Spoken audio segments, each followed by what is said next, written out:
3 foods you can only taste once. Number 1, a 9mm. Have a good day. Ah! Oh my God! Ah!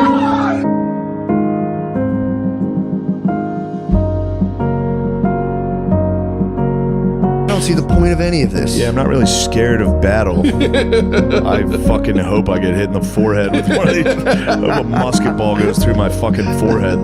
The quote I was looking for about Grant Sherman. This was Sherman on Grant. He said, "He stood by me when I was crazy, and I stood by him when he was drunk. Now, sir, we stand by each other always."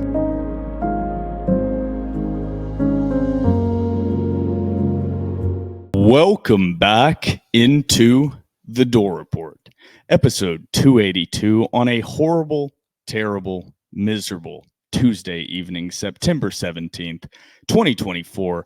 I am Will Byrum, joined as always by my grit-powered co-host, Trevor Hulan, a.k.a. Hack Squat Jim Duggan. And behind this helmet here, we are also joined by our crazy producer, Phoebe. And here at The Door Report, we are presented by 615 Collectibles. If you're into sports cards or sports memorabilia, check out 615 Collectibles on eBay for an unmatched selection of sports cards. Shipping is always fast and free. Current product selections include graded cards, individual cards, and football team packs. So check them out on eBay. Trevor.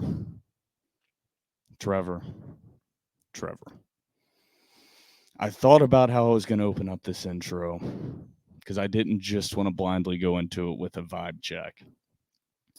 And I thought I would do it by addressing everyone listening to this. I'm expecting, and in my brain, I'm expecting about 9 total people to listen to this episode of The Door Report. Mm-hmm. And if you are one of those people that has chosen to listen to this episode of The Door Report, you are an absolute sicko. And thank you for supporting us and joining us on this miserable Georgia State recap and Missouri preview and prediction episode. So for all the sickos out there, Trevor, that are currently listening, what's the vibe? Did I even say the score? That Vanderbilt lost 36-32 to Georgia State. We didn't have to bring it up. Everybody already knows. We didn't have to bring it up. But what's the vibe after a 36-32 loss? The vibe is that I need to be institutionalized. That is, institutionalization is the vibe right now. It was an absolute disaster. There's no other way to put it. It was an absolute disaster. Sucked all the momentum out of the season that you had built up. And now you took 2 steps forward with the Virginia Tech one and how you started the season, and you've taken about 5 steps back. Probably more. That 5 steps is back is being pretty generous. Absolutely killed all the momentum you had. Yeah, we're going to hit on a majority of this episode is going to be our reaction and the continued, what's the correct word, how this plays out after this Georgia State loss, because this is a game, and I'm going to repeat this phrase over and over, but unfortunately, this is a game that I can already see it is going to be discussed in our season recap probably more than any other individual game. Mm-hmm. And that's very, very unfortunate, because I was hoping the narrative at the end of this season was that Virginia Tech game and the catapult into success beyond what we expected was going to be the game that we were discussing in the narrative. Unfortunately, Vandy'd, I think might be the best way to say it. But SOV, we've got a lot to get to with that Georgia State game. We've got the recap, me and Trevor's initial thoughts outside of just the vibes, but some things that we saw, excuse me, as I burp into the mic. I'm having to drink a beer to get through this. Yeah. So it is what it is. Shout out to Outlaw Beer. There are currently a 12-pack there that's cooling in the fridge. So I've got one sitting out here for display purposes, but I am sipping on a Michelob currently. Oh. So Outlaw, we're sorry, guys. You're on display. We appreciate you. What was I even saying there? I just got distracted. We'll have our 3 key takeaways from the game as well. I don't know if you've actually prepared those, Trevor. I have. Bad, and bad. Yeah. And then we have to preview. We have to. I say that because it feels like a chore right now. We have to preview Vanderbilt going on the road to play number 7 Missouri. Missouri coming off a 27-21 victory over number 24 Boston College. So before we get into all that and much more, don't forget to follow us on Twitter and Instagram at The Door Report. Like us on Facebook. Subscribe to our YouTube channel. Our podcast is available on iTunes, Spotify, YouTube, and Google Podcasts. And while you're at it, give our podcast 5 stars and a review on iTunes. It's now time for segment 1. Oh, hey. Hot one today, huh? Yeah? Welcome back into segment 1 of episode 282 of The Door Report. We're going to start out episode 282 by discussing Atlanta and the city of Atlanta. Jesus. I traveled down to the city of Atlanta to watch Vanderbilt play Georgia State in person. However, I am not the one that currently wants to see the city of Atlanta burn. Trevor may have had the most devastating weekend ever given out by Atlanta-based football teams. People out there that don't know, my co-host Trevor Hulan is a pretty big Philadelphia Eagles fan, pretty open about it. We've discussed it multiple times. Became a fan when Jordan Matthews was drafted by the Philadelphia Eagles. What year was that, 2014? 2014. 2014. First pick of the second round. Never forget it. And we all know, and we are going to discuss this throughout episode 282, but Vanderbilt lost in pretty gut-wrenching fashion by scoring to take the lead late and allowing a team to drive down in under 2 minutes and score to take the lead very late. Trevor had this happen not only with Vanderbilt, but also it is the exact same way that the Eagles lost to the Falcons on Monday Night Football. Both the Atlanta Falcons and Georgia State are in the city of Atlanta. So, Trevor, how are you feeling currently about that godforsaken city? Yeah, so Atlanta, Georgia is the worst city in America, possibly the worst city in the world. It's been a terrible 72 hours to be me. I saw Vandy get Georgia Stated, and then I got to see my beloved Philadelphia Eagles get Georgia Stated by the same team in the same city. I'm pretty positive Vic Fangio watched that under 2 minute debacle that Clark Lee put on the field and said, I'm going to run that too. It was an absolute disaster. Atlanta had it coming when Sherman burned them down. I have nothing to say about that place. There's nothing redeemable about Atlanta. The malls there suck. The rap used to be good, but unfortunately, fortunately, Memphis is carrying rap music now. Everything about that city sucks. I hate the Braves. I hate the Georgia Tech Hornets or Golden Hornets. I don't even Yellow Jackets. See, this is just where I'm at right now, guys. This is where I'm at. I hate everything about the city of Atlanta. The traffic, the airport, MARTA, everything about it sucks. Yeah, I was down in Atlanta. I had some good food. Overall, city's in rough shape, I will say. Overall, from what I saw, I don't think that's an uncommon take. CNN sucks. Made me appreciate Nashville just a little bit more. Even though Nashville does have its problems, it did make me appreciate Nashville more. Nashville is the greatest city in America. But since we are on the topic of me traveling down to Atlanta, the fans that traveled down, this is not an all-encompassing statement when I say this. There are exceptions to this. If you hear this statement and you go, hey, I was at the game and I was loud, I was cheering, then you're not who I'm talking about. There was one guy that was sitting behind me that was great, into it all game. I traveled down to Atlanta with my dad, sat in the Vanderbilt section, bought the tickets. My dad bought the tickets from the Vanderbilt website in the Vanderbilt section, sitting alongside family and what you would assume are diehard fans that traveled down. That visiting section and visiting area was awful. Zero energy. Nobody was standing up. No cheering, no yelling, no clapping. It felt like I was in a church. Guys, if you're going to travel to the game, even if you're parents of the kid, just stand up and yell and have. I felt like a fish out of water standing up on third down and clapping and yelling, let's go defense. It was bizarre. I've had my criticisms of Vanderbilt fans, and I've always defended Vanderbilt fans because we are a beaten down fan base, don't have a big student body of alumni that are local. I've always tried to defend Vanderbilt fans. that it's not even the number. I'm not worried about the number. It was the actual fans that were there. There was no cheering, no enthusiasm, nothing. That's not why Vanderbilt lost, but it was just a small observation I wanted to get out early. Trevor, there's not much you can comment on that because you were a coward, didn't go. Probably a good decision, however. Yeah, I watched from the living room of my childhood home with my parents, and about had a mental breakdown. My girlfriend was there. I did show myself in the best light.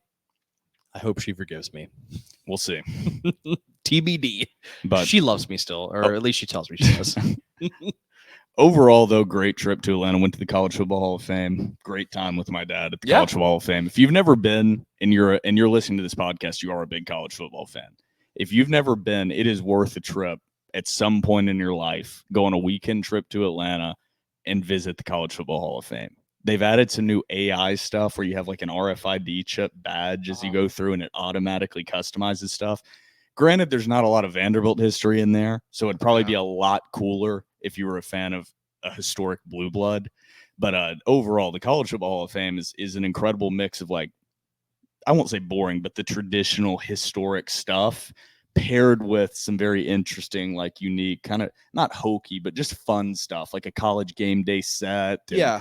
Different like interactive things. Was there any Vanderbilt stuff there?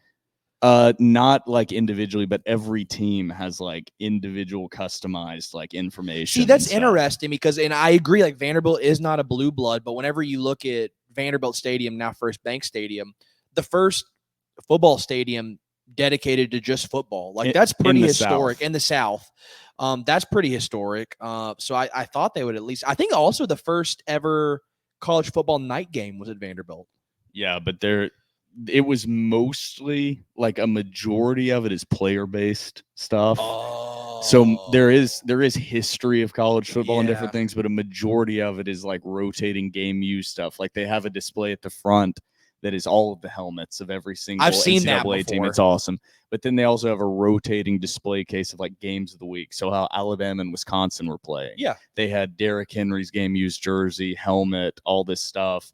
And a Wisconsin player as well. Probably Melvin Gordon. Yeah, so there were a lot of like rotating displays like that, and there was a lot of individual player history, and you would have loved it. There was a lot of equipment. I love like football equipment. It showed the progression of like shoulder pads, from like just basically leather on your shoulders to like full-fledged pads we have nowadays. Huge like 1980s Douglas pads. I would have loved to see a cowboy collar.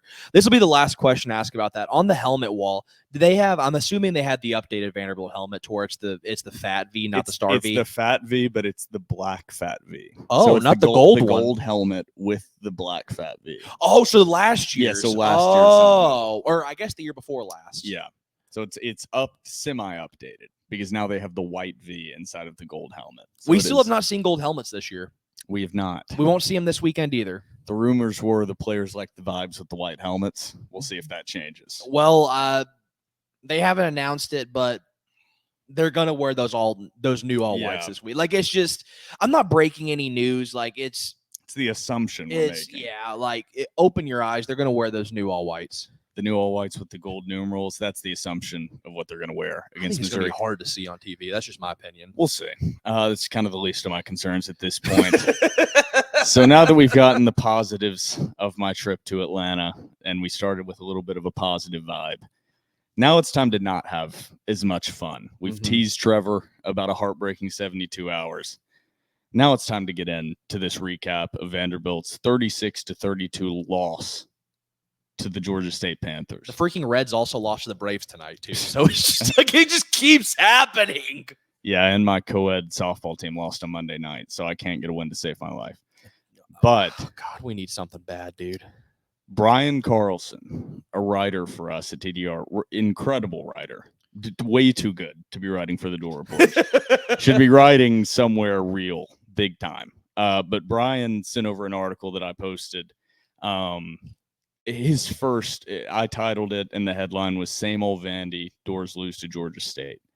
And the first paragraph of the article, I think I just need to read it word for word. I'm not going to try to summarize it, but this is in the article. Go check it out on thedoorreport.com.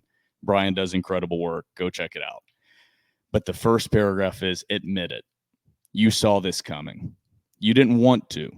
As much as you could feel it creeping up in the back of your minds, you tried to put it away and tell yourself this team was different. Call it years of living with BVFS, in parentheses, battered Van de Fan syndrome, or whatever you like.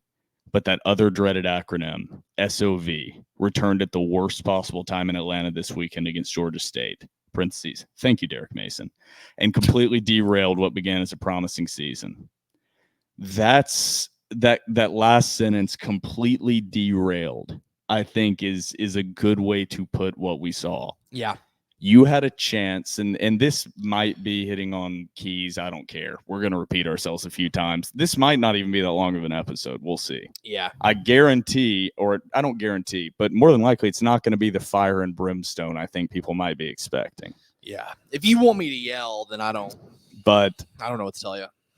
you had a chance, and these instances are very rare that you have this chance. Derek Mason had one of these opportunities, and it was after he beat Kansas State, and they were about to play Alabama.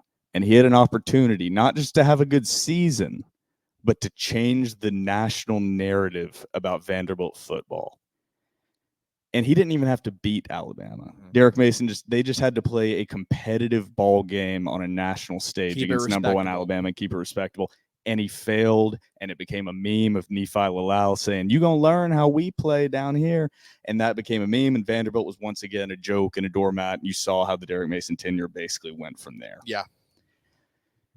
This feels eerily similar to that. It's obviously not the same circumstances, but it's you have maybe one or two of these chances in a coaching tenure to really change the narrative of a program like Vanderbilt. This was one of those opportunities. You had beaten Virginia Tech, you dominated Alcorn State, and then you were going on the road for your first road test against a very, very beatable Georgia State team that you were favored against. That would have you 3-0. Likely either top 25 or close to top 25 headed to your first SEC matchup of the season against the number 7 Missouri Tigers. And that would have been a national game in the national spotlight, and you were basically playing with house money. Yeah. You didn't have to win. You just had to come out and look semi-respectable. Yeah. You could even you could have even lost by 21. And we'd be like, well, with the season that they've started with, I mean, that's your first true real road game in a road environment. You know, there's going to be stumbles, but overall it's house money you're playing. That's all gone now. Yeah. It's completely gone. You've lost the mystique. It's crazy how quickly it can turn. With one game you go into not mentally prepared, you're unfocused, you're sloppy. No matter what the quotes were from Clark Lee at the beginning of the season, or beginning of the week, it's his job to correct that. Yeah. Throughout the week, it's his job to get his players' heads right. First and foremost, it falls on the players. They need to be focused. But in college, you're coaching 18 to 23-year-old young men. You've got to be able to get that locker room focused. You have to have enough of a read. You have to know what players to go to, what buttons to press, what guys to talk to, and say, make sure these guys know what is at stake here. I am in year 4. We have a chance to do something special here, guys. We have to stay focused. We have to stay locked in. I'm sure he tried. I'm sure that was on the forefront of his mind. You watched his post-game presser, his presser today. But it doesn't matter if he knew it was going to happen. You have to prevent it from happening. Yeah. You have to prevent that lack of focus from carrying over and resulting in this disastrous loss. Yeah. See, I don't see where I'm going to disagree with you a teeny tiny bit is I agree with everything you said.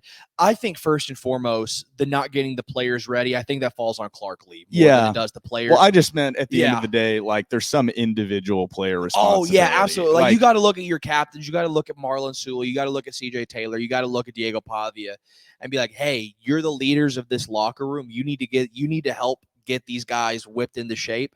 But first and foremost, Clark Lee, as the CEO of this football program, failed to do that and mentioned it numerous times during the week that he thought the effort on the field was good, but he didn't think that the players were mentally locked in. Clark, that's on you. You are the head football coach. Like this is your job. You're not even the head coach of the offense anymore. You're the defensive coordinator and the CEO or the general manager of this football program, and you couldn't do that. That falls on you. And whenever you knew all throughout the week it was a problem and you failed to address it, that's your fault. Yeah, and I want to go through a game recap because we'll hit on some of the things Clark Lee said. But some of these mistakes and quotes are things that I can forgive or not jump off the ledge in year 1 or year 2. But I just have to keep reminding people, this is year 4. Mm-hmm. This is not his first or second season. It feels like I'll even give him a throwaway on season 1. Like I'll even allow to like forgive those sins of season 1 just because of the state of the roster. But he still had that season, like as far as results, but he still had that season to learn how to be a head coach because he had never been a head coach before. And he still had a season to learn how to read the locker room and push the right buttons. And so this is year 4. It's time to turn the corner on some of these issues. And it's especially frustrating. And we talked about this before this episode. It's especially frustrating when it was one of our main concerns and a lot of the fan base's main concerns about Clark Lee when he was hired. Is he fiery enough to get the message across and entertaining enough to get the message across to 18 to 23-year-olds to get them to buy it? Because let's face it, it is different getting corporate workers in their 30s and 40s to buy into something than it is 18 to 23-year-olds or even NFL athletes, even professional athletes. It's different keeping their attention, keeping their focus, making sure they're focused. When you have the personality Clark Lee has, that was the concern from the beginning, is he going to be able to get through to these guys and keep them on track? And so far, he's not been able to, because this is not the first example of this for Clark Lee. Well, another thing that just I didn't even think about this. This is the first time this is popping into my head.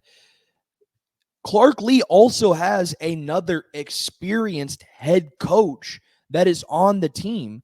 And so first and foremost, this falls on Clark Lee's shoulders. No ifs, ands, or buts about it. But you have access to Jerry Kill, who has forgotten more football than you know. And that's no shot to Clark Lee. Like, he knows a lot of football. But Jerry Kill's been in here for a long time. And you still had this sort of access to that type of person, and you couldn't reel them in after that you've experienced this personally with ETSU, with UNLV. So you know what this feels like. You know what's at stake, and you have a head coach who's in your corner who should be coaching you along with this. How do you not address that? I don't know how that happens. I mean, we can talk about this till we're blue in the face, but it's and have all these separate takes. It's just unacceptable. Yeah. And I was talking about this. Blake likes to bring up from Good Will Hunting. It's okay. It's not your fault. It's not your fault. I want to say that to Vanderbilt fans. I'm going to turn that around a little bit and use it in a different fashion. It's okay. It's all right to say in year 4 it's unacceptable to lose to Georgia State. It's okay. It's all right, Vanderbilt fans, to say that is absolutely unacceptable and call for change. It's okay. That doesn't mean the season is trash. There's still 9 games to play, but it's okay to say a loss like that in year 4 is unacceptable. Yeah. There's just because you're Vanderbilt and you've had a lack of success, that will never change until you start fully saying you can't lose to Georgia State in year 4. Until you start demanding Until change. you start demanding change, change is never going to happen. Same old Vandy is there for a reason, because there's been a lack of demand for change and a lack of pressure on the administration. And there's been a lot of complacency. And right now I can feel that complacency brewing, unfortunately, again. The James Franklin years are quickly fading off into the distance, and that complacency is returning, saying that shit like this is okay. Seems like such a fever dream that it was a long time ago, but it feels. I mean, do you remember that the 2011 Arkansas game to where Vanderbilt squandered it? And James Franklin in his press conference said, "This is not the same old Vandy, and I never want to hear anybody say that again." Yeah. What happened? We got tired of moral victories. What happened? You know, the playing them close and being competitive. And I'm afraid that's the type of coach Clark Lee is. And he's going to get constant compliments from opposing head coaches. That's the worst. One of the worst signs you can have, unless you're truly a legend. Yeah. Is your opponents fully complimenting you and saying he's doing a great job down there, because that means they pity you. Yeah. That's how I view those comments. We talked about it with Jerry Stackhouse, and how people talked about Jerry Stackhouse. Yeah, it's almost a way. It's almost a pity. It's talking down to you because they don't talk about that like the coaches like that to their rivals. They just don't. Yeah. So that should tell you a lot. I'm not going to do a full game recap because that doesn't seem necessary. Just remember the score. Vanderbilt lost 36-32. I'm just going to go through some key drives and key plays. First drive of the game, Vanderbilt comes out, nightmare start. Bad. Untouched. Pavia rolls out left, tries to roll back out the other direction. Gunnar Hansen lets the right end rush completely untouched. Smacks Pavia, fumble. Recovered by Georgia State. You immediately go down 3-0 through no fault of your defense. And in the first half, the defense was pretty outstanding. Yeah. Overall in the first half. Yeah. I specifically say in the first half. Continuing on, Vanderbilt's offense continues to kind of struggle. They have a long drive that ends in a field goal tied up 3-3. You're feeling like, okay, let's settle down. We're the more talented team. Haven't been able to run the ball, but eventually those holes are going to start opening up. Georgia State was stacking the box. And loaded it. And they continued to put a minimum of 7, most of the time 8 in the box the entire game. Vanderbilt refused to adapt and continued to beat their head into a brick wall. Yeah, like the Tim entire Beck, game. what happened to that quote to where you said football at the end of the day is still a simple game and it's a numbers game? If people stack the box, we're not going to run the ball. If we have the advantage in the box, we're going to run the ball. We didn't see any of that Saturday. We saw the total and complete opposite of that Saturday, to where Georgia State said, we're going to load the box, and Tim Beck said, okay, I'll keep running it inside. And the numbers, when I end up going through the box score and team stats, the numbers are going to look a little more split between runs and passes. Because at the end of the game, Vanderbilt started flinging it around the field. But prior to that, Vanderbilt still ran about 70. Yeah. I don't know if it was around the field. I think it was to one guy. But Vanderbilt started throwing the ball. But prior to that, even down multiple scores, Vanderbilt was running the ball 70% of the time. And taking the clock down under 5 seconds. Under 5, even down 2 scores late in the third quarter, and it was driving me crazy. I was upset. You're limiting, when you were down 2 scores late in the third heading into the fourth, running down the clock is just limiting the opportunities you have to win and closing the branches on the tree and closing off paths to victory. Yeah. And you have to play more and more perfect with less and less mistakes. And it actually ended up kind of working out. The defense just blew it. Yeah. But in the future, you've seen it in the past from Clark Lee with clock management. It's the inability to think forward 7 or 8 moves. He's able to think forward 3 or 4, but it's like, when you run that clock down in the third, instead of getting 3 more possessions, you now get 2 more possessions. Yeah. And that might not be the correct number, but you're limiting the number of possessions you're going to get, which just limits the number of opportunities you have to score. And as the superior team, you want more chances to score. Yep. If they were running the clock down like that at the end of the third quarter in the Missouri game, down 12 points, I'm not near as angry. Because in that game, I don't think our defense is superior to the Georgia State offense. And it's a different scenario entirely when you're playing the number 7 team in the country. Yeah. It just is. I'm not as egregiously upset at that decision. I'm not saying I agree with it, but there's a lot more rationale to it. In that game, that just felt like inability to adapt. Yeah. And that's kind of the story of this game. It was what we talked about and we were afraid of. I'm getting off track on this recap. So what we were afraid of is when a team decides we're just going to stack the box and throw it against us, can Vanderbilt change? Yeah. And even against Georgia State, they didn't change. They did not change. Vanderbilt's 3-3. I think that was towards the end of the first quarter, going into the second quarter. Then immediately Georgia State drives down, scores a touchdown, some questionable penalties, including a roughing the passer penalty on Linus Zink. That wasn't questionable. That was bullshit. That was horseshit call. It was an SEC. What is he supposed to do? Like, and I don't want to labor on this. What is he supposed to do there? If you're trust Linus, me, I was screaming. If you're Linus, like, we legitimately need to change the way we view roughing the passer and unnecessary roughness in college football. What is he supposed to do there? There were a few questionable calls that led to a touchdown. That was third down. We were going to stop them on third down. They were going to punt us the ball, and that extended the drive, and they scored a touchdown. There were a few questionable ones. Vanderbilt overall was penalized a lot in this game. They're so sloppy. Most of it was deserved. Most of it was me Yeah. yelling, saying another holding, and then I would watch the replay and go, he held him. Yeah. Well, I mean, he held him. So that was a lot of my frustration. Is that was not one of them. That line of Zunk was a bad ineligible men ineligible. downfield. But that line of Zunk one was terrible. Yeah, that was directly bullshit. resulted in a touchdown. The CJ Taylor one, we'll get to that. I think that was terrible. Then Vanderbilt is this when did the 2-point safety happen? It was in the second quarter.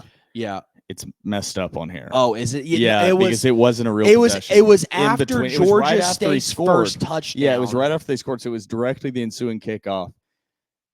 Jesus Christ. Was it Sanianola? Yeah. When we didn't see him on the kickoff returning, it's just inexcusable. You just can't have the ball go through your hands and then try to kneel it down. You just have to take the 10 yards less of field position.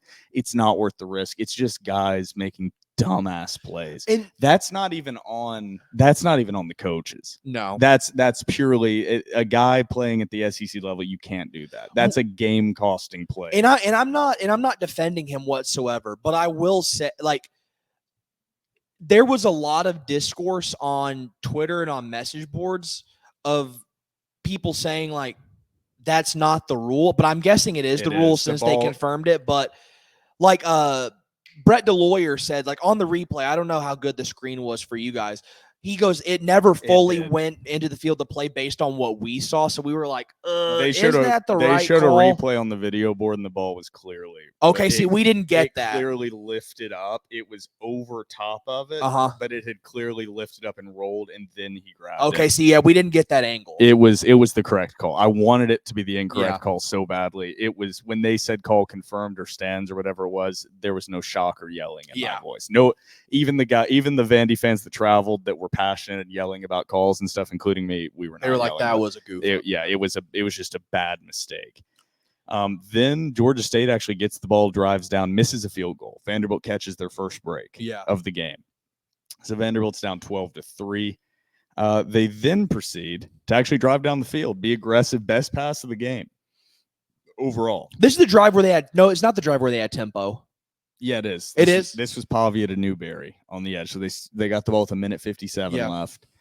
Pavia had a 53-yard pass, I think it was, to AJ Newberry. Gorgeous ball. Beautiful. Gorgeous ball. Great play. Vanderbilt punches it in for a score on a great play from Diego Pavia. He didn't play well, but that was a great play from Pavia to score on that pass. And that was a great catch by Newberry. That's a tough over the shoulder catch. Yeah. You have a defender on your outside and you're right by the boundary. That was a great That play. was impressive. Shout out to AJ Newberry. And then a great play by Pavia to find Junior Sherrill in the back of the end zone in the red zone. And that felt at that moment. Then Georgia State got the ball, punted back to Vanderbilt. Vanderbilt kneeled out the clock into the first half. Vanderbilt's down 12-10. You've basically played what you would think is close to the worst half of football you can play. That was one of the worst halves of Clark Lee football that I can remember. The defense was solid in the first half. Yeah. But the offense, you're like, that's about as bad as you. And dumb mistakes, the fumble. And you're like, and you're only down 2. Granted, Georgia State is getting the ball to start the second half, but you're down 12-10. I actually felt very positive at halftime. Yeah. It's like they're going to adjust. I know Clark Lee does not have a history of adjusting well at halftime, but they're going to be able to adjust against this Georgia State team. They're going to figure out what they're doing to clog us up, to clog Vanderbilt up. They're going to come out and adjust and be able to move the ball. They adjusted offensively. I'll kind of give it. They kept running the ball, but when they passed it late in that game, they actually started having success. They also adjusted defensively. In a not good way. Yeah, they adjusted all right. So, yeah, they adjusted on both sides of the ball. Yeah, I'm not going to run through a play-by-play or even a drive-by-drive necessarily of this, but Georgia State came out, got a field goal. Vanderbilt gets the ball back, punts. Georgia State goes down, touchdown. Vanderbilt punts again. And then I think this was right at the end. This is after Vanderbilt had kind of run the clock down on a drive. I think this was at the end, towards the end of the third quarter. Vanderbilt got the break they needed. Mm-hmm. First play, I think it was on even a tipped punt or something. Yeah. First play interception. Brian Longwell picks it off. Finally, that little curl hook that the tight ends were running for them that worked all game, and it continued to work after this. Yeah. Finally, some linebacker jumped it. They ran it over and over and over and over again, and Vanderbilt jumped it one time and got an interception. Other than that, the linebackers were playing behind them or playing more towards the center of the field. Could not make sense of it. Mhm. I understand you have your drop zones, but at some point you have to just step in front of a guy. Yeah. At some point, I you have to get- play aggressive. I get Yeah. you have your zones. I get you have your responsibilities. At some point, they're hitting the same route over and over in the middle of your soft zone. Yeah. Well, and two, if you're Clark Lee and you see that, not only should the player know that, but Clark Lee's like, hey, maybe we should play for the underneath. You know what I mean? Maybe You'd we should think. bring our guys up a little bit, and maybe we should play for that underneath route. And this is when Vanderbilt gets the ball back after getting that interception, proceeds to score, and they score relatively quickly. You'd kind of say 6 plays, but it took them 3.5 minutes to score 6 plays because they kept running the clock down to under 5 seconds. No sense of urgency. No sense of urgency. And at the time, it frustrated me a lot. It felt like watching Jerry Stackhouse offense. Yeah, there was no sense of like, we're down 22-10 at the end of the third. We have got to score to give ourselves more of a chance. Vanderbilt does score, however. Eli Stowers catches a pass from Diego Pavia, 22-17 at the beginning of the fourth quarter. Then Georgia State gets the ball, 7 plays, 78 yards, 2 minutes, 29-17. Vanderbilt then gets the ball back, turnover on downs. My God. But then they get the stop. Georgia State punts back. Vanderbilt drives down, scores a touchdown. A little bit of momentum, 29-24, 2 minutes, 25 seconds left. Vanderbilt still has all 3 timeouts. Yeah. Georgia State comes out, 3 straight stuffs by the Vanderbilt defense. Yep. Vanderbilt gets the ball back, no timeouts. Dude, shout out to Glenn Seabrooks, dude. He's been playing his tail played off on the great. interior. He deserves to start. And I love Demarion Thomas. He should get the start at the 3 tech. Yeah, great punt return from Martell Height. Pavia had a run, a couple dumb penalties from Georgia State. One where they hit Pavia way out of bounds. Yeah. Unnecessary roughness. Vanderbilt got the 15-yard penalty. 3 plays, 39 yards, 49 seconds, touchdown. Yeah. Vanderbilt takes the lead, and immediately 7 plays, 79 yards, 57 seconds. Georgia State goes down. Their quarterback looked like prime Tom Brady. Yeah. Dropped a dime into the corner of the end zone for a touchdown. Vanderbilt's defense, once again, underneath Clark Lee, cannot get a stop against a 2-minute offense, no matter who they are playing. Whether it is South Carolina, year 1, whether it is UNLV last season, Georgia State this year. If a team runs a 2-minute offense, there are a lot of issues with Clark Lee's defense. Missouri 2022. There is something truly wrong with Clark Lee's defense defending a 2-minute offense. At this point, it's not just all they executed well. There's something Schematically wrong. Yes, there's something schematically he has to go back to the drawing board because these are not incredible teams with NFL quarterbacks doing this. Yeah. And it is literally what happened with UNLV last year. It felt so similar to what happened. It's crazy that Clark Lee was unable to adapt and learn from last season's mistakes and the mistakes he's made throughout the first 3 seasons. Well, and it's just the same shit, different day. Well, and dude, this is the crazy part is like Clark Lee makes a lot of money because he's supposed to know the ins and outs of football, especially the defense. How in the hell in that situation do you continue to run like an inverted cover 2 zone and bring no pressure, think that you can only get pressure with your front 4, which you should with the defensive line that you have against that offensive line. They should get pressure, but for some reason they don't. You drop everybody back. You give him time to find those soft zones. They dink and dunk their way down the field. And then whenever you know they need a touchdown to win the ball game, you switch to man and you only have 1 safety robber. You leave everybody on an island. You left everybody on an island. You did not run 2 high safeties, and you left Colby Taylor on an island, and it cost you. It lost you the football game. There's just a lot of confusing when they decided to bring pressure, when they decided to go to single high safety. It made no sense. I don't understand why in that situation, once they had gotten to the other side of the field and were closer to the end zone, then you decided to run. That's when you should have. So whenever you were that close, you should have been running sticks. I don't get it. You should have been running that cover 2 zone whenever they got that close to the end zone. Here's the thing. As a podcast right here, this could be the criticism of us, but it's also kind of the whole point. It's not our job to say this is what you should have done. Yeah. Or this is how you should have done it. What you did and what you are doing has not and has continued to not work. So you have to do something different. It's not that we know more about defense than Clark Lee. It's not that. Sometimes you get too close to things. Yeah. And you're like, this should work. Well, it's not. Yeah. It's not working. And now it has basically cost you the season. Yeah. Shit can work on a drawing board, but whenever you put real human beings out there that are running real routes, sometimes it doesn't work. You know what I mean? But it was just a disgusting game to witness overall. Like really, really disgusting. The box score doesn't really tell the whole story at all. But Diego Pavia, 18 of 33, 270 yards, 2 touchdowns. I had that one fumble at the beginning of the game. It's not really his fault. Yeah, 15 carries for 40 yards. Cedric Alexander led the team in rushing, 11 carries, 42 yards, and a touchdown. AJ Newberry, 3 carries, 14 yards, and a touchdown. Receiving, one guy dominated the targets. Eli Stowers, 9 catches, 110 yards, and a touchdown. Junior Sherrill, 2 for 36 and a touchdown. AJ Newberry, the 1 catch for 53 yards. Quincy Skinner Jr., 2 catches, 37 yards. And then a few guys with 2 and 1 catches. So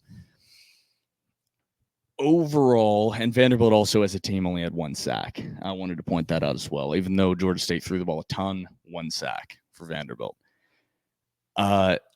Before we recap anymore, get any more stuff out, let's go ahead and do our 3 key takeaways, because I think we've already hit on a lot of what we're going to say during our 3 key takeaways, but let's just kind of consolidate them, and then we can rant for as long as we want before we head to the TDR cocktail break and then do the Missouri stuff. Yeah. You want me to go first? Sure. Tim Beck, what the hell are you doing? You say football, and I said this earlier, you said football is a simple game.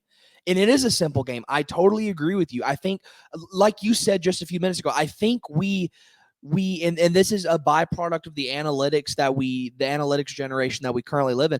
At the end of the day, football is a numbers game. If they stack the box, throw it. If you have the numbers in the box, run it.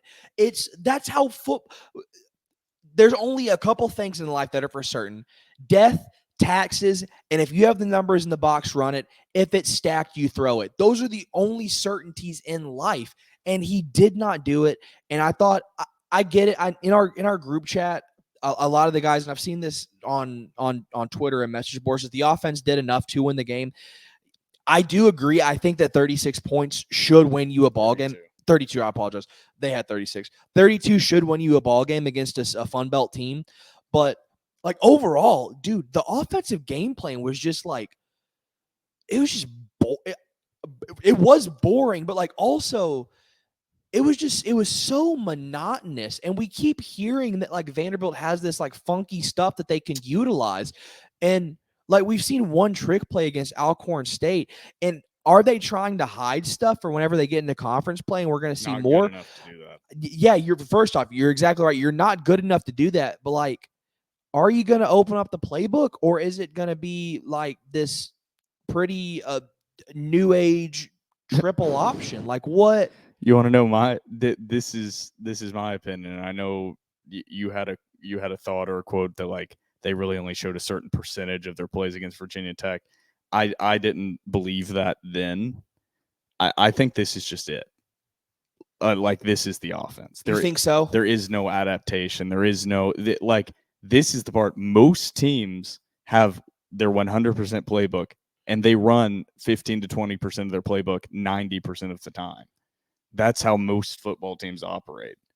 So I just think this is just it. I just don't think that the offense has enough built in year one. And they really just don't have enough playmakers to do that much more. Well, too, and I think with the offensive game plan, and we talked about this earlier, is if you, and I get it, you don't want him to take big shots. And I'm right there with you. You cannot afford to lose Diego Pavia.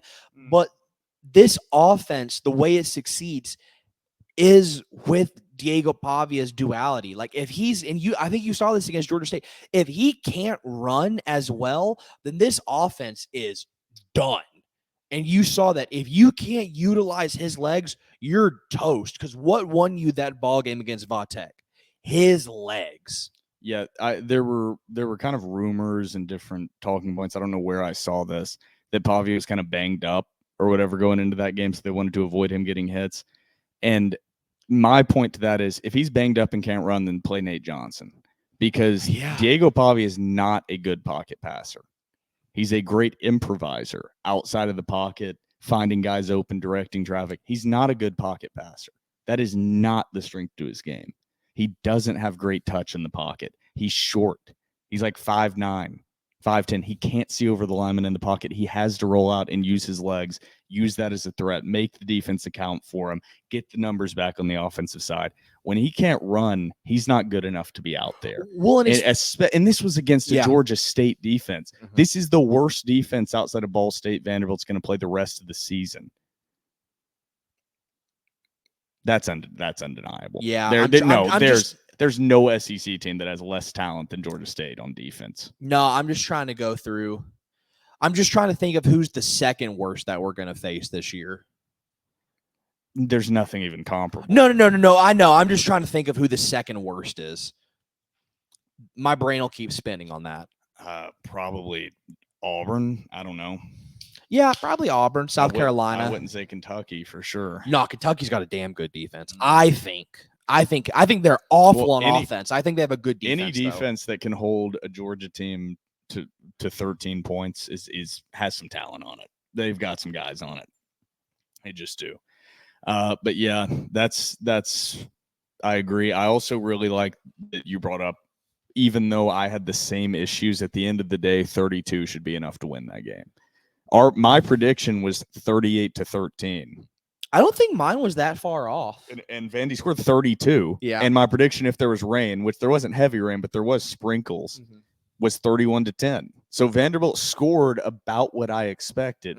I never fathomed that Georgia State, with how this defense has looked early in the season, was going to put up 36 points. Yeah. That never crossed my mind as a possibility. Shout out Georgia State, I guess.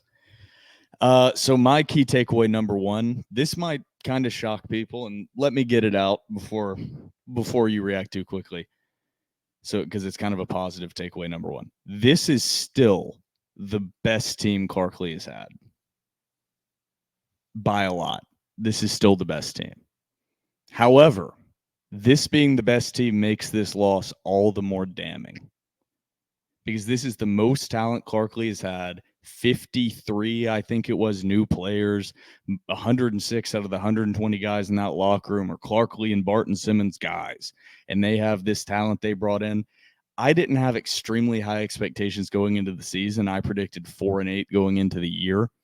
But if this is the most talented team you have had and you lose to Georgia State on the road, then that falls even more squarely on the shoulders of Clark Lee and the staff.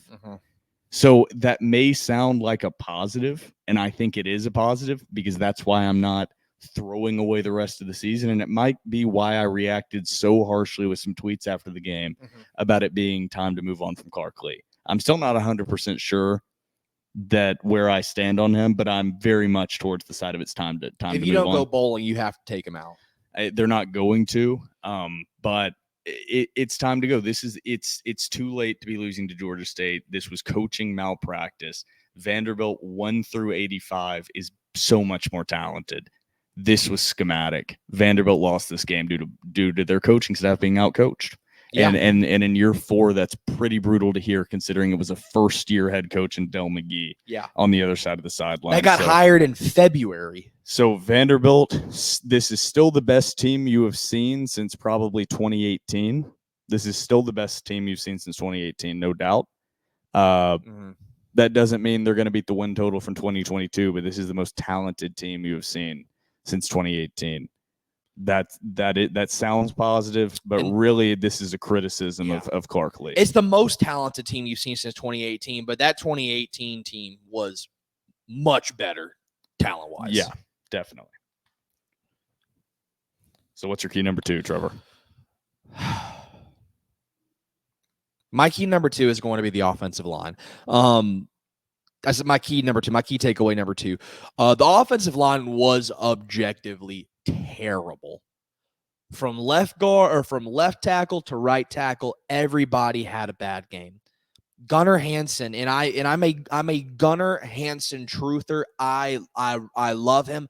I really do believe this. I think he's going to play in the NFL for a very long time, as long as he's on the left side of the ball.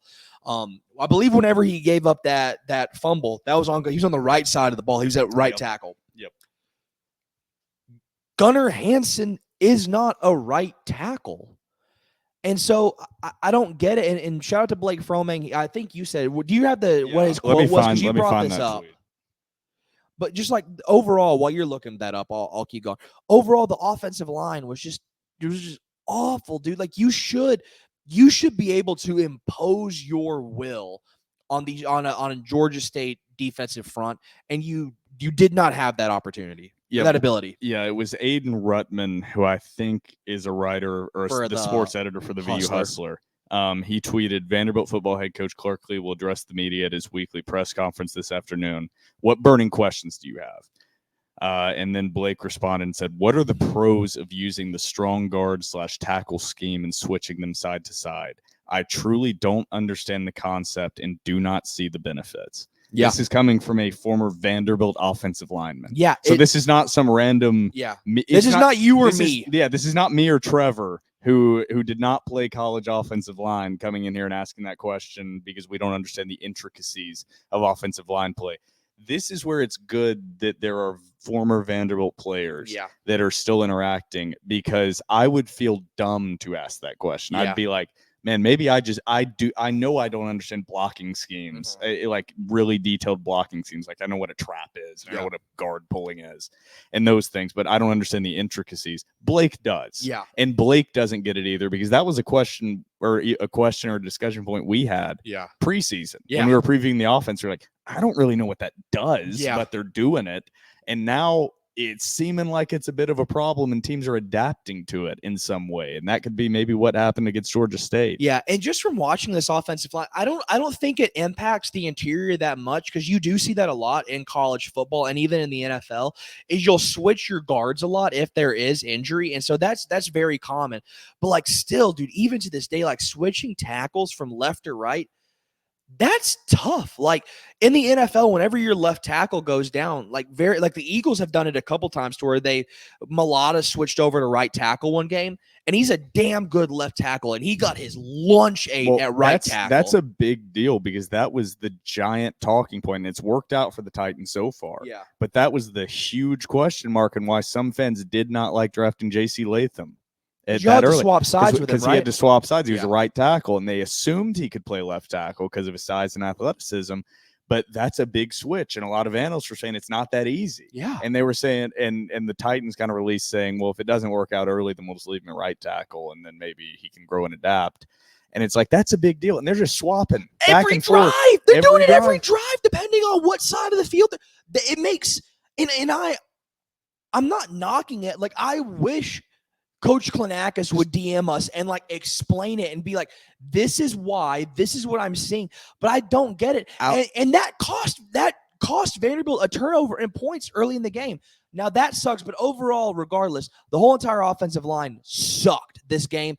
And Cedric Alexander continually got hit in the backfield, and Stephen Lasoya was getting blown off the line of scrimmage immediately. And they did this Vanderbilt offense no favors. Ball games are won in the trenches, and this game was lost on the offensive front and on the defensive line, specifically offensive line. Yeah, outside of giving the defense one more kind of thing to read, that's the only – if that's it, then quit doing it. Like, if that's the only benefit it provides is it's another thing the middle linebacker has to call out or the safety has to call out before the play, if that's it, then quit doing it. Yeah. That's stupid. If there's more to it, then please explain it to us. We would love to hear it. Because it is very odd. Most teams do not do it. Nobody does it. So nobody does it. Why. Just explain why. They literally stopped doing it in the 90s. So like it was very common whenever like the old school like Marshall ran the shoot and veer, and then you had all those triple option teams. Even with the service academies, everybody ran a triple option. It was very common. And it stopped in like I said the 90s. I think even like the 80s, people were like, we're not doing this anymore. We're just having dedicated tackles and guards. But I will disagree on one point. The offensive line did not play well. That game was lost by the defensive line. Georgia State ran all over Vanderbilt. Well, you just took away my third key. Yeah, well, I'll go to my second key then. My second key is very related to my first key, and I'll just read what I've written down. I thought Clark Lee and the new staff had grown enough to simply not allow this to happen. They have not. Oh, your battery's low. I want to plug in. Yeah. That is where I thought this team's narrative had changed. I didn't expect going into even before the season. This is why this is one of my key takeaways. So I want to reiterate. My expectations, you're good. My expectations before the year were not as high as Trevor's or Blake's. I didn't predict as high of a win total. But I did predict that Vanderbilt and Clark Lee would take care of business against their 3 very winnable non-conference games that they would be favored in. That was my prediction and sign of growth, was something that Clark Lee really has not done through his whole career outside of 2022, is take care of business against the teams you should take care of business against. And he barely did it in 2022. He barely did it in 2022, but he did, and that's why that team went 5-7. True. So you automatically have set yourself up for a lot of success. No, he lost, because he lost to Wake Forest. Yeah. So, that was the Power Four. So I expected Clark Lee to win those 3 non-conference games that you were expected to win.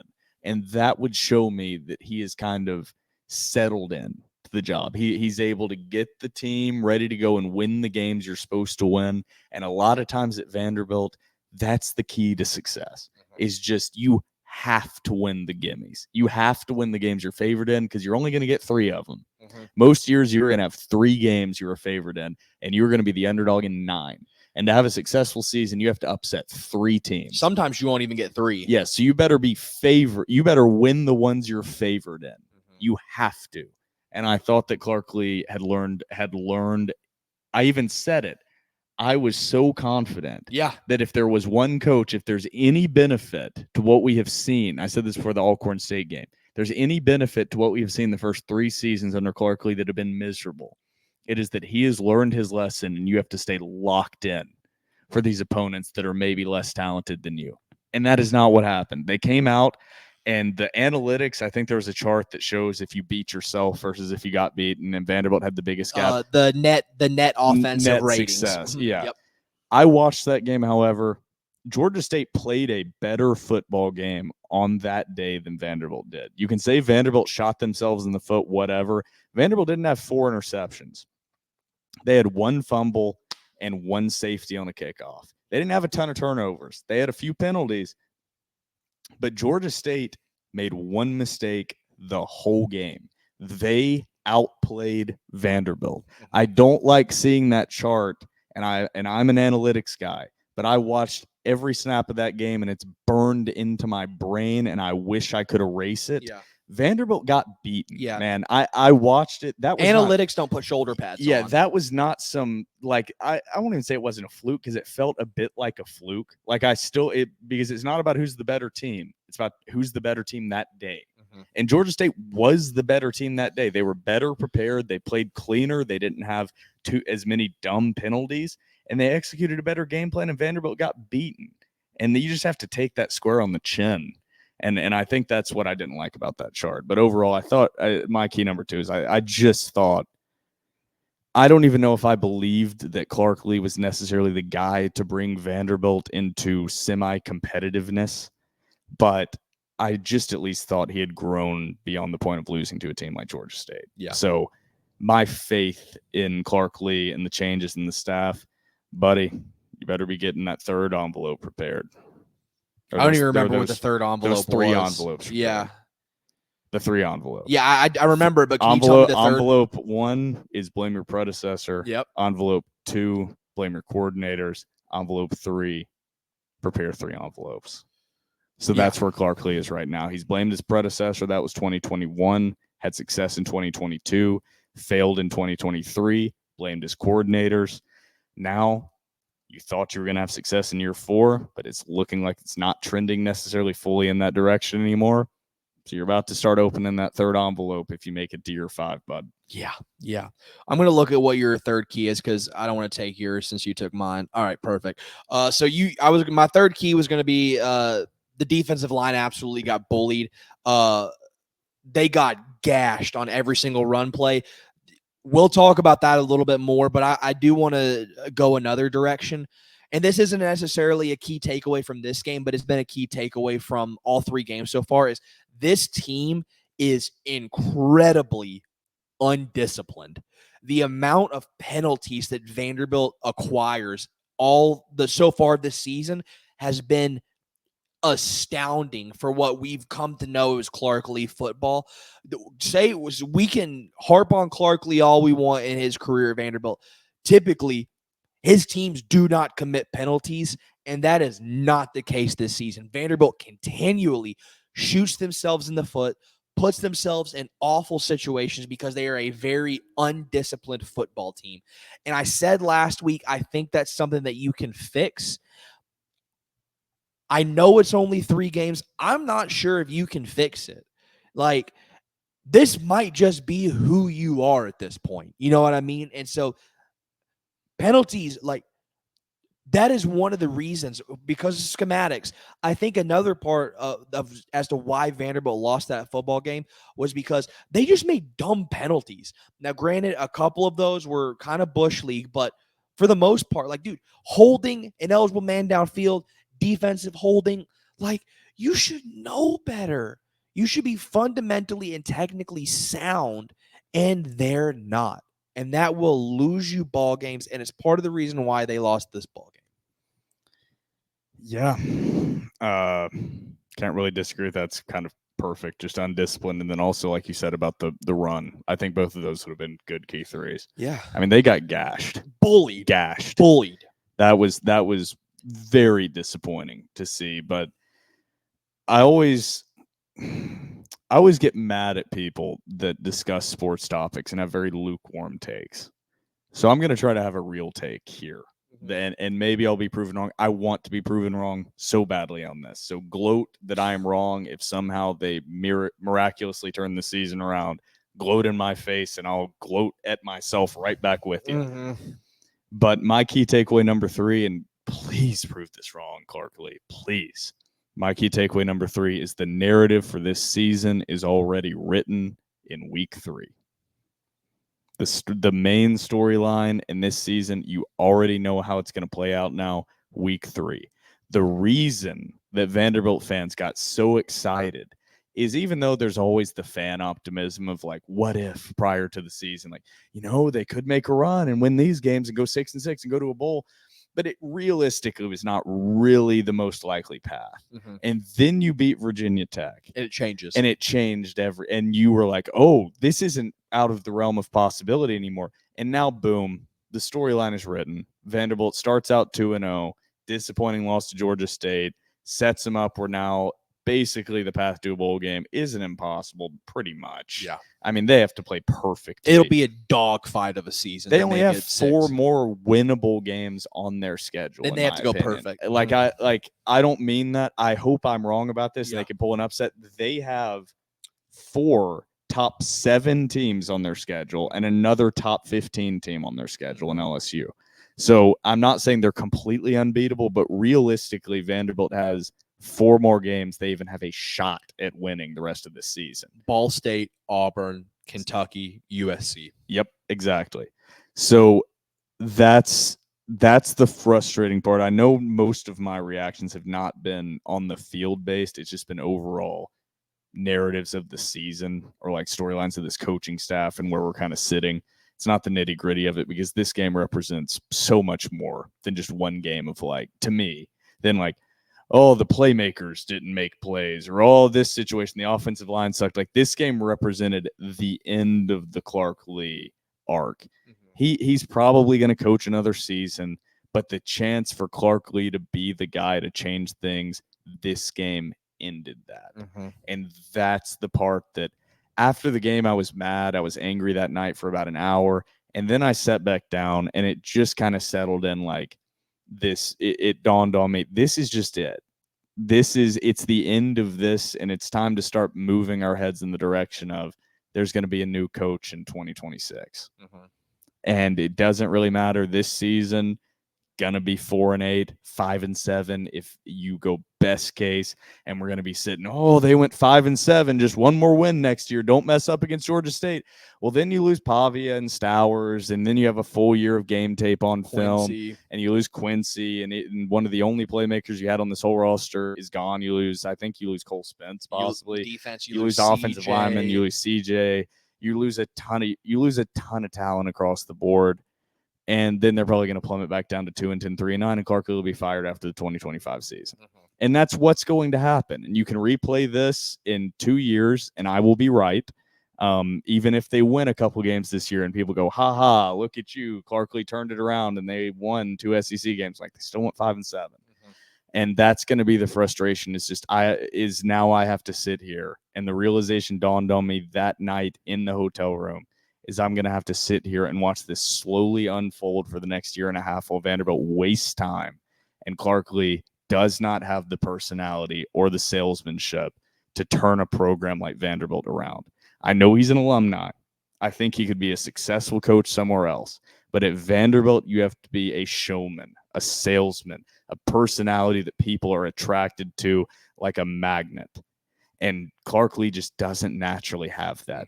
In fact, the only guy Vanderbilt has ever brought in with a truly magnetic personality and wide, broad appeal ever is James Franklin. And I know those coaches are rare. That's very easy to just say you need a charismatic guy.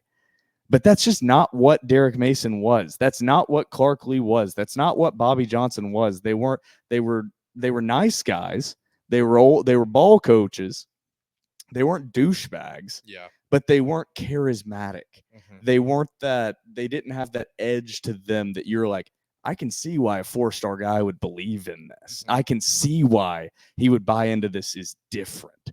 And that's what I took away from this is Clarkley just doesn't have that. He had the chance to change it. He had the chance to prove me wrong, and it didn't happen. And so now you're just sitting here, you're back to square one.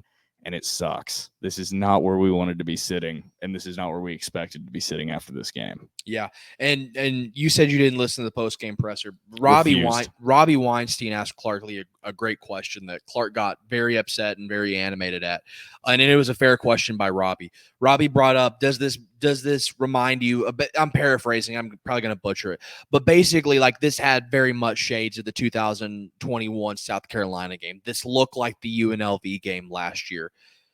Have we not learned anything? Have we not moved forward? Like, what does that tell you? And he's like, I reject that notion. Like, this is a new team. This is Clark. No, it's not. Like, we want to believe it's a new team, but how are we to believe that when we keep getting fed the same product? You know what I mean? Like, fool me once, shame on me. Like, fool me twice, however many times you're going to fool me. But, like, dude, this has just been the Clarkley era. And, like, I've said it on Spaces. I've said it on Pod. I've said it in just talking to regular people. Like, I want Clarkley to be the guy so badly. Like, I want a Nashville guy, a Vanderbilt alum, to be the chosen one, to be the promised one so bad. Like, I want him to succeed more than I wanted any other Vanderbilt coach to succeed. And I've wanted all of them to succeed. But, like, you just get to a point to where you're like, dude, like, show me something. Yeah. And Clarkley also had a quote, I didn't watch because I refused, because I knew no matter what he did or what he said, it was only going to make me mad. He could walk up and take full accountability. It was going to make me mad. He can walk up and make schematic excuses. Was going to make me mad. He could not use any big words. It was going to make me mad. It didn't matter, so I just refused to watch it because it's all just mouth spew at this point. None of it means anything, because we've seen enough product on the field that no matter what he says in the press conference, it doesn't correlate to actual adjustments and anything. He talked about the lack of focus. He didn't address it. So it's like, why should I even listen to these? If you tell us the problems and the problems are there on Saturday, what are we even listening to? Why should I believe you? Yeah, why should I believe anything you say that we're going to get it fixed? We're going to get turned around. Like, okay, well, you didn't last week. So why are you going to get it turned around this week? You did in the year before. But he also had a quote, and I don't know this context. Billy Derrick tweeted it out. In quote, Clarkley said, I think maybe we punched beyond external expectations early. Sometimes you can get distracted by your own success. That quote, maybe there was more to it, is really bad on the surface. Really, really bad and indefensible on the surface. Because I can see fans getting excited after Vanderbilt beats Virginia Tech and Alcorn State. I can understand why there's fan excitement and you got a little bit of SEC media attention. But really, beating an unranked Virginia Tech team out of the ACC at home in overtime and beating FCS Alcorn State out of the SWAC, I think, that was too much media hype and winning for your team to stay focused. That was too much. What would have happened if you beat Georgia State? What if you would have beat Missouri? Would your team have just like started jumping off the bridge in Nashville? Yeah. Would you have started like what would have happened? Like this was not a lot of external, like you won one game. You were an underdog in one game. That quote to me was like, holy shit. He doesn't get it. He truly I thought he had more self-awareness. That felt like a Derek Mason quote. It was a Derek Mason quote. That was a quote that was very eye-opening of, oh, he really doesn't get where Vanderbilt fans are sitting right now, where they're like, shut up. Stop saying, oh, we just got things to grow from and learn from. This team's still growing, and we didn't deserve to win that game. Eccentric circles on my desk. Yeah, that quote, you can't get distracted by your own success because that's not really success. Yeah. You won 2 ball games, and you could say they'd never been there before, but it's like, you kind of have. You started out last year 2-0. It's not like you were 7-0. I just don't get that. To me, you weren't even ranked in the top 25. Like how is your team's focus that fragile? I don't know. There were so many missteps by Clark Lee in that post-game presser. And there was a tweet, somebody responded to me and said, does this program get to the point where it doesn't make excuses ever?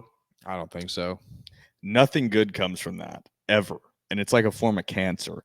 It's just like there's always, he will take accountability. He will.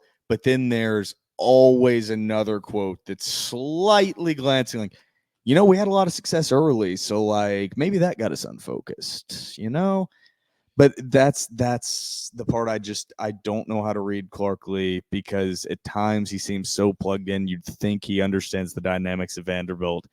And then he has a disastrous quote like that. And it's like, that's just a clown quote is all I can say. Because it wasn't success. Fans should be excited, but your team should not lose focus. Yeah. They just shouldn't.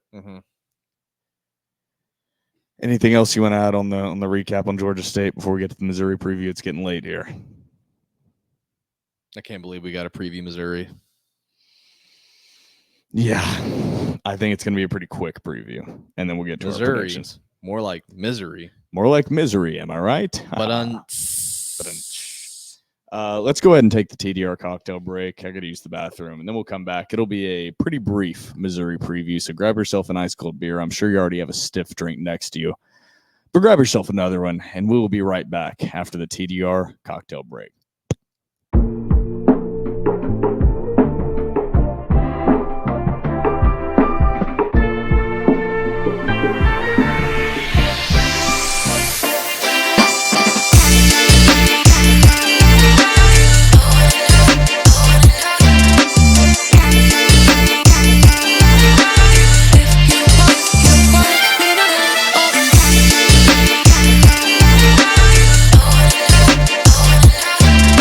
Welcome back from the TDR cocktail break, episode 282. We've got the Missouri preview to get into, our 3 keys to the game and our predictions. But we did have an email submitted, and it was actually, I read through it here. I skimmed through it. I didn't read all of it. So if there is anything bad in here, I didn't write it. Somebody sent an email in, Sebastian Bronner. And he labeled it 1 through 4. I'm just going to read what he wrote. I'm hoping that was his intention because it is comments on the Georgia State loss. It was That's fine. You can keep going. it was titled, the subject of the email, continued belief / harsh reality. And I'm just going to read through this real quick, and then me and Trevor are going to get to our preview and predictions. He said, "Dear the Door Report, hope you all are doing well. Trevor and Will, I've had the pleasure of meeting you both. You all are tremendous guys, and the entire Door Report team is first class. I'm on my way back from Charleston, South Carolina, with my wife, and what was a wonderful weekend as a husband and as a man, but devastating and torturous time as a Vandy fan. I apologize for the long email, but this Saturday's loss leaves me in one of the most damaging times I've ever had in 28 years as a diehard Door. I will let the subject of this email sound loudly as I'm currently typing it. Thank you guys for everything you do. Just wanted to share my thoughts and get your guys' take." He said one, and there's four what do you call Points? them? 4 points in this email. Number 1, mental maturity. Throughout Lee's tenure, now we see a lack of mental maturity throughout the players in moments of adversity, and we've previously seen it within the coaching staff and coaching abilities, preparation, and so forth. We overhauled the roster along with the coaching staff, yet are still facing battles like no other. How are we still in this position in year 4? This cannot be a recurring issue with Lee. This cannot be a recurring issue that Lee maybe I don't need to read this whole email because I'm going to struggle because my brain is dead. I'm not going to read the whole email. My brain's dead. Screw it. But thank you, Sebastian. No. Thank you, Sebastian. Thank you, Sebastian, for reaching out. But overall, it was a lot of what we hit on, just coaching malpractice, the continued belief that fans are kind of drawn into, and then the harsh reality of being a Vanderbilt fan, just crushing your soul and finding new ways to rip your heart out of your chest. So thank you, Sebastian, for reaching out. We should have everybody send over emails, doorreport@gmail.com. We love reading those. But let's get to the Missouri game. It's late. I just looked down at the clock. It's already 10:15. I've got an hour and a half of editing ahead of me. I've got a paper to write. Oh, Jesus Christ. Vanderbilt goes on the road in their first SEC matchup of the year and takes on the number 7 Missouri Tigers. Missouri loaded on offense, supposedly according to the national narratives, with Brady Cook at quarterback, Luther Burden at wide receiver, and just a lot of talent overall on that roster. Last week, Missouri snuck by Boston College, winning 27-21. Prior to that, Missouri had kind of dominated their competition. I think they played Buffalo and Murray State, and they beat Buffalo like, 38-0, and Murray State like 51-0. But they did play Boston College and only won that game 27-21. So Missouri's not untouchable. They're not sitting on a pedestal or at the level of competition I would put Texas, or I would put Alabama, or I would put even Tennessee. Unfortunately, yeah. But I would say that Missouri is a step down, but they're still in that category of games. Vanderbilt's opened as a 21.5-point underdog. They are huge underdogs. They are outmatched at nearly every position. This is a tough ball game. Yeah. Missouri, really good defense. Eli Drinkowitz, of course, as much of a dork as he is a really good football coach, really good offensive mind. And Missouri returns a lot of talent. Clark Lee hit on in his press conference today that Vanderbilt's going to face a lot of guys that they've been facing for 3 years when you think about it. Like, I think this is their 3rd time playing Brady Cook. They're very acclimated with who Luther Burden is as a football player and as a wide receiver. So a lot of returning talent for them. Not talent that Vanderbilt is unfamiliar with, but talent that is elite, especially at that wide receiver position, and a really, really good running back in Noel. Yeah, I'm not doing a roster preview because, frankly, I don't have the mental energy to research it. Vanderbilt kind of broke me this weekend. So I'm sorry if the quality of this episode is dipped a tiny bit. I couldn't go back and watch the replay of the Georgia State game like I normally do. It just made me sick to my stomach. We're only gonna have 9 listeners, so just let it fly. I couldn't even research the Missouri game. It's hard for me even to do this episode. I didn't want to do this pod. This is one me and Trevor had to drag ourselves to this episode, so I would understand if people don't listen to this one, because I don't want to do this. I wouldn't listen to it. Yeah. So I understand. So let's just go ahead and get to our 3 keys to the game. Let's just get to that. That'll kind of hit on any preview stuff that I had prepared. I will hit on in my 3 keys. So do you want me to start or do you want to start? I can start. Last week, Missouri held Boston College to a low whenever it came to their run game. They kind of stuffed them in the run game. That doesn't bode well for Vanderbilt. Not whatsoever, not especially after what we saw from the offensive line this weekend. But I think if Vanderbilt is to have a shot, they need to find ways to run the ball and be effective. They need to utilize that triple option. They need to create confusion on the first and the second level of the Missouri defense. They need to find holes. They need to be safe and smart with the ball. And I say you need to get the run game going because I don't trust this Vanderbilt pass offense to win a ball game for you. I think if you force Vanderbilt to throw the ball, I think you have the game won. So for Vanderbilt's sake, if they are to have a shot, they have to be efficient on the ground and they have to control the clock. Yeah, my key number one is really similar, maybe coming at it from a different perspective on how to approach that. My key number one is you have to adapt the game plan on offense. So I'm just coming to a different conclusion. Yeah. For my key number one, it's based around the same stats you just read off. It's just different. Is you have to adapt the game plan on offense because it's not a Vanderbilt has to find a way. Vanderbilt will not be able to run the football against Missouri. There is no way to run Missouri is going to stack the box with athletes, unlike Vanderbilt has seen the entire season. Athletes that are 5 times the athletes of guys Georgia State had who shut down Vanderbilt's run game. And Vanderbilt will not be able to run the football. You know that going in from day one, Georgia State has laid out the blueprint with inferior athletes of how to frustrate this Vanderbilt offense. It's on tape now. Every team has it, and SEC defensive coordinators are going to run with that. You will not be able to run the football against this Missouri team. So you have to, Tim Beck, you have to throw the football to adapt, to win, to even be competitive in this game, not win the game. If you try to beat your head into the wall like you did against Georgia State, you are going to score less than 14 points, and you are going to lose by 28 plus if you try to run the football the same way you did against Georgia State. And I say that with facts behind me. So everybody knows the score and was keeping up with it last week, that Boston College kept up with Missouri. Boston College, you could say, is a relatively built like Vanderbilt team. They've got an athletic, smaller quarterback that primarily runs a lot of read option. They can throw it. And you would say, well, they play like Vandy, so they must have ran the football against Missouri. No, that is not what happened. They came out there, and I think I have the stats written down here. I do not. I need to pull up the box score.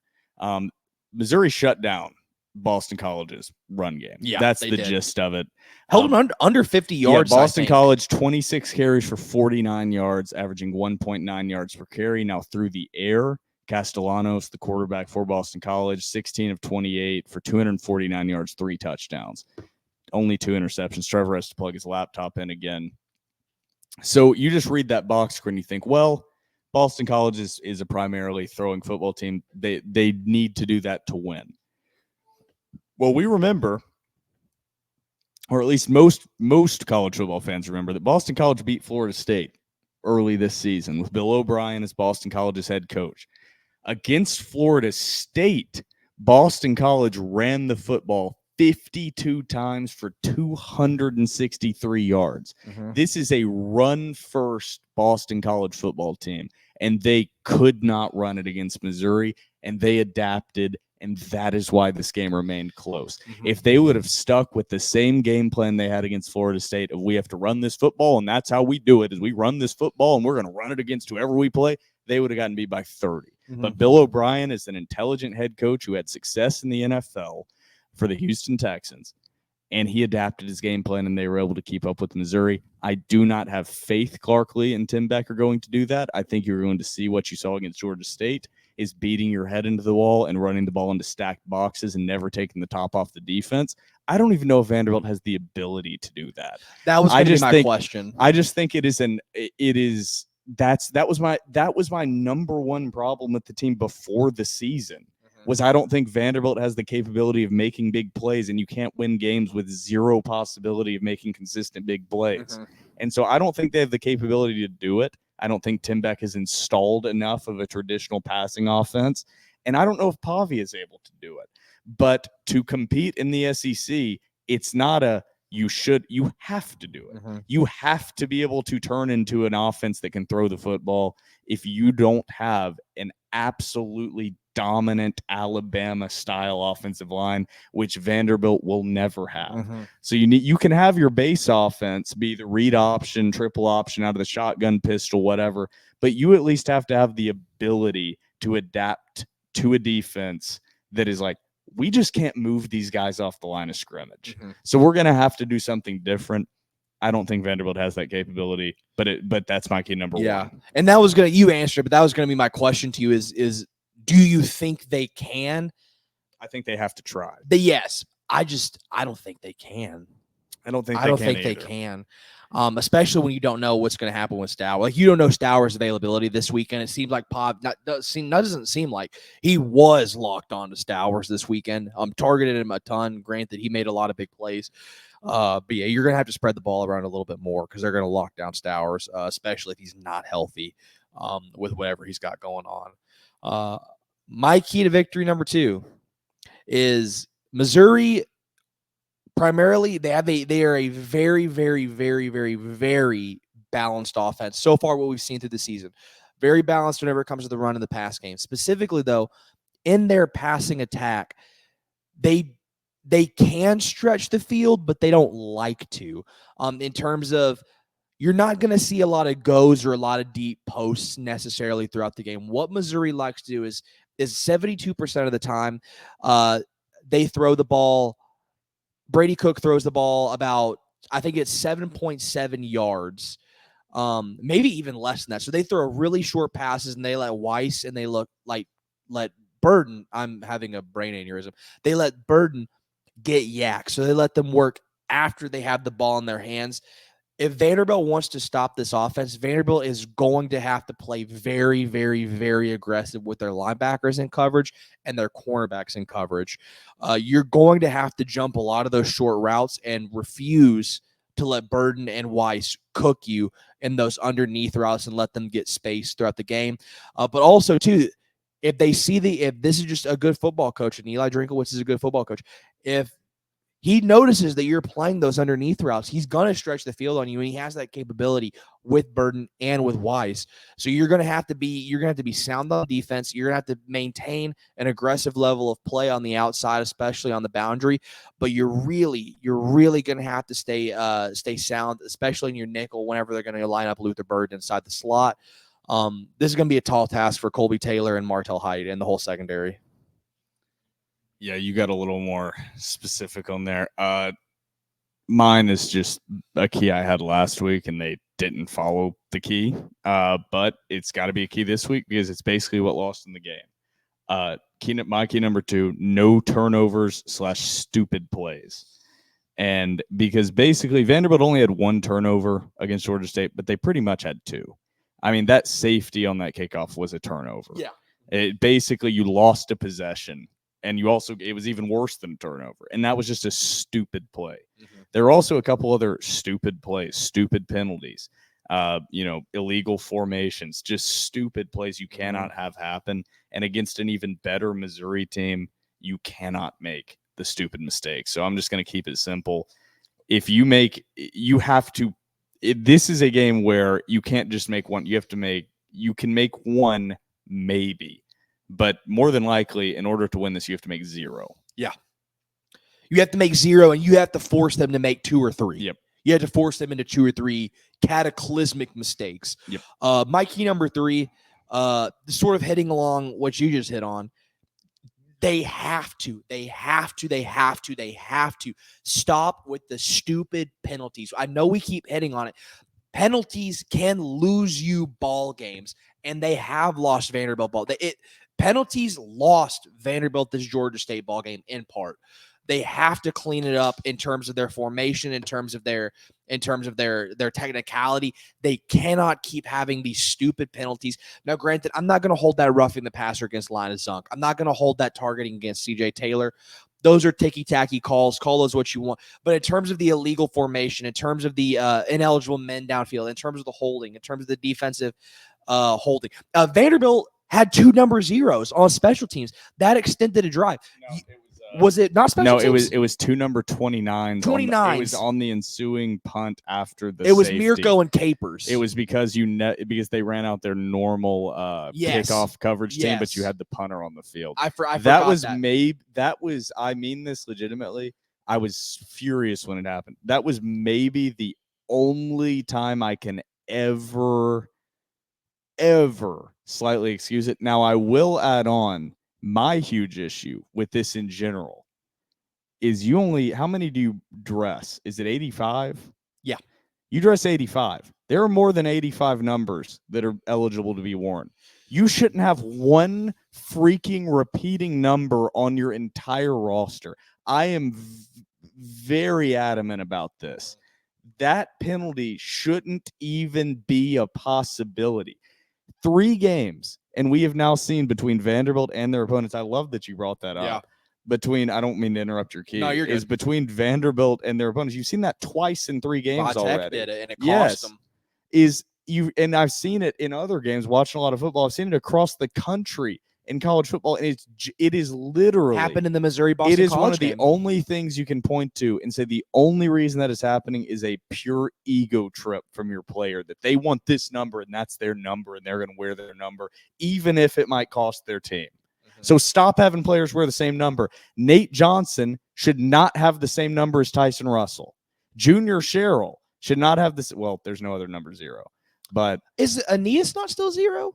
Yeah, DeCosmo should not have the same number as Junior Sherrill. If there is ever a possibility, like Miles Capers and Mirko, where they could ever be on the field at the same time, never, ever should that happen. I don't understand that, because the guys should all just be wearing different numbers. I get you want to look cool for your fucking Instagram posts, but let's worry about winning ball games before we worry about looking cool on Instagram. Yeah, guys, because I saw I wanted to hit on this. I'll let you continue, and then I'll go off on my key number 3, because I got to go off about something. This is a go off pod, but Vanderbilt has to clean up the penalties. And we've said it on this pod, and shout out to Clark Lee for I guess not finally coming to this realization, but vocalizing it, that Vanderbilt is not talented enough to beat themselves and still come out with a victory. Vanderbilt has never, ever been that talented. I'm not sure Vanderbilt ever will be that talented to do that. So you have to stop it. Inexcusable stuff. The holdings are stupid, but like part of me, I'm like, it's gonna happen. It's gonna happen. The best teams in the country have if like you really wanted to, like you could truly call a hold every single snap. But like the ineligible men downfield, the sloppy stuff, the ineligible man downfield, having 2 numbers on the field at the same time, illegal. I forget if it's not illegal motion, but not having the men illegal shift. Yes, illegal shift. You cannot have that stuff. Inexcusable. False starts. I'm going to say it. I get it. It's hard to communicate on the offensive line, especially when you're in a raucous environment. False starts are going to happen. You have to have that stuff down pat. That will lose you ball games, and dumb penalties lost Vanderbilt this ball game that they should have won. And if they continue to have these penalties against Missouri, they're going to get shut out. So I have a real key number 3, and then afterwards I just have something, and then we'll do. And then I'll have to go off on a small rant, and then we'll do our predictions, because my real key number 3 is let me find it on there so I don't misquote it. My real key number 3 is get pressure on Brady Cook. I have to have something specific. Is get pressure on Brady Cook, and you're gonna more than likely be without Sidnor and Zaylen Wood. Now, I think Sidnor might play. I think he's going to start. No, I'm hoping I'm wrong, but I know Wood is doubtful. Wood is not going to play. He's not going to play. So even with just Wood out, that's kind of a big deal. Totally agree. So regardless, it was already a tall task. And now you're missing either your best or second best pass rusher, possibly both. Possibly with one playing at like 80%, best case. Yeah. So get pressure on Brady Cook. Now that I've got that third key out, I think that is very key. The dumb penalties, very key. Can I say something before you? Yeah. I hate to interrupt you, but like this, I'm glad you brought that up because when did Vanderbilt not the entire Georgia State game did they start to gash Vanderbilt in the run game? When did they start to gash Vanderbilt in the run game? Whenever Wood went out. Yeah. Whenever they lost Wood, that is when they capitalized on that interior defensive line, and Vanderbilt could not stop them.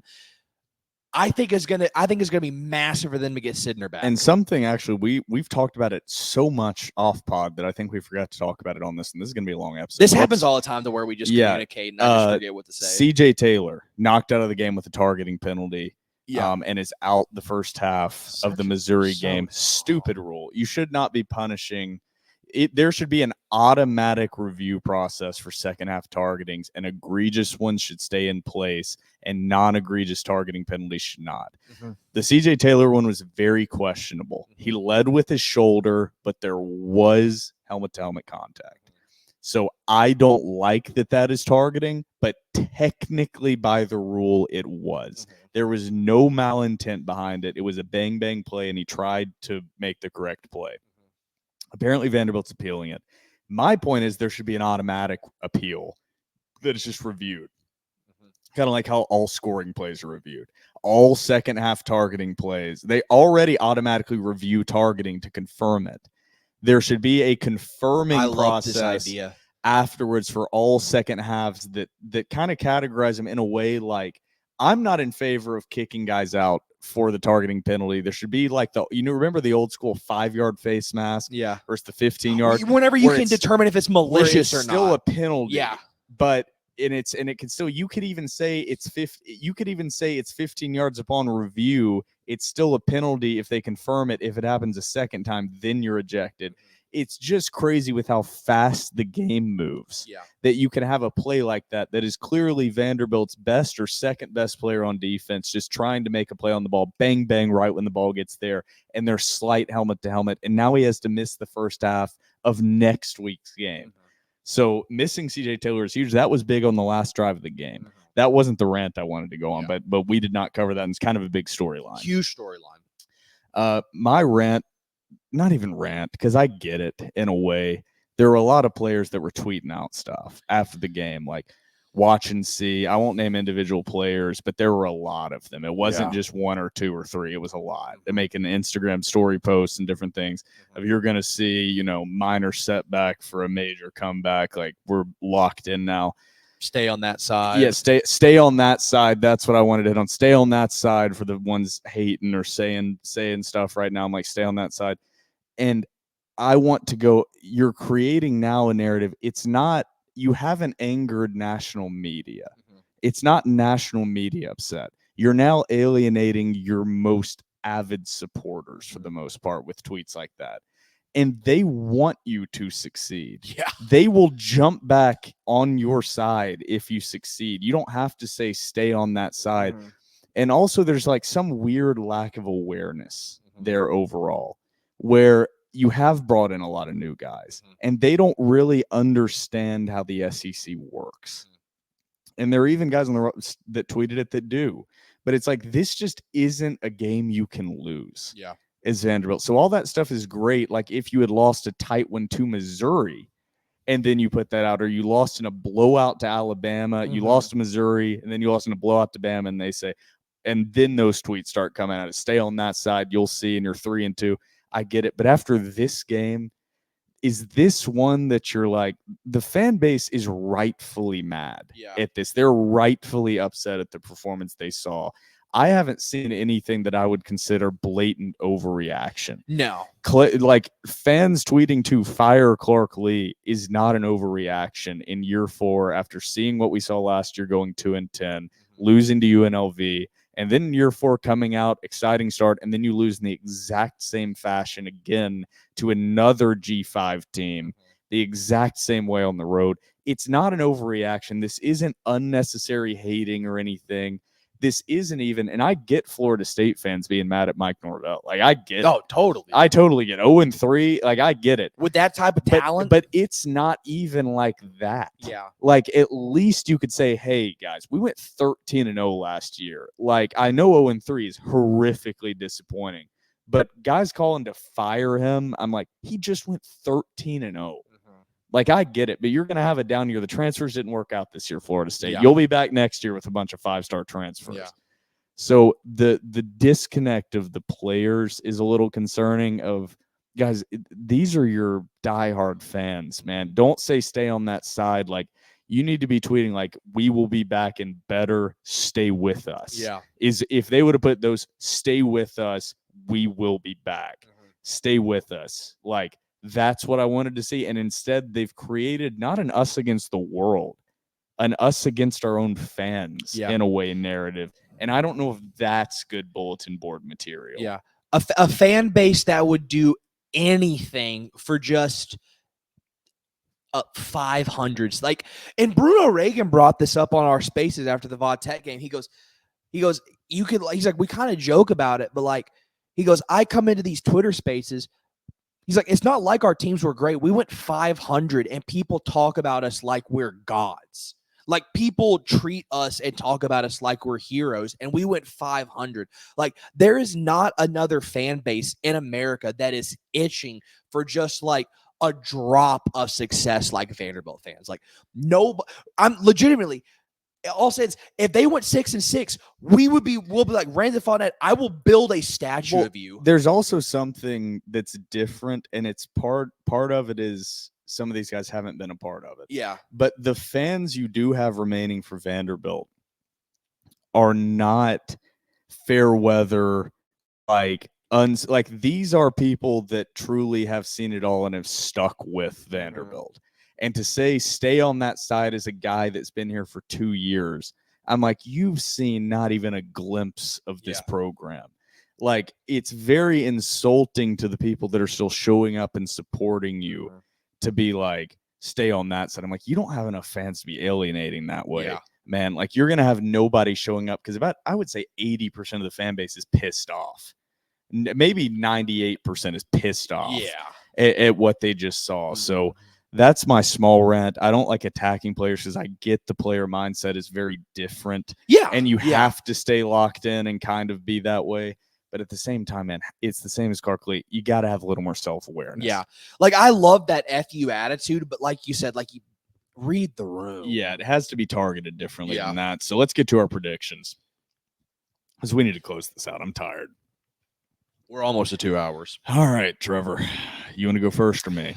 I'll go first. To any staff, player watching or listening to this, I want to believe so terribly bad. I want to think that this team could go bowling. I look at the schedule and I see you still have Kentucky, South Carolina, Auburn. Those are 3 winnable SEC games. But there's like a part of me that's just like, we talked about it before the pod. I talked about it with my dad's, like, people have tweeted it. You've seen it over and over and over again. It's the same stories that our dads have told us of Vanderbilt snatching defeat out of the jaws of victory. And I want to believe so bad that they can, for the first time ever, get this type of win. Help me with my unbelief. Please prove me wrong. Missouri 38, Vanderbilt 17.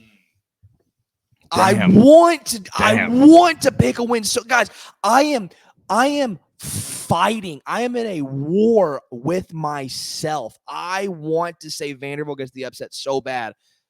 Please, like, I am begging. Prove me wrong. If you get the win, literally, you can tweet at me to go F myself. Please prove me wrong.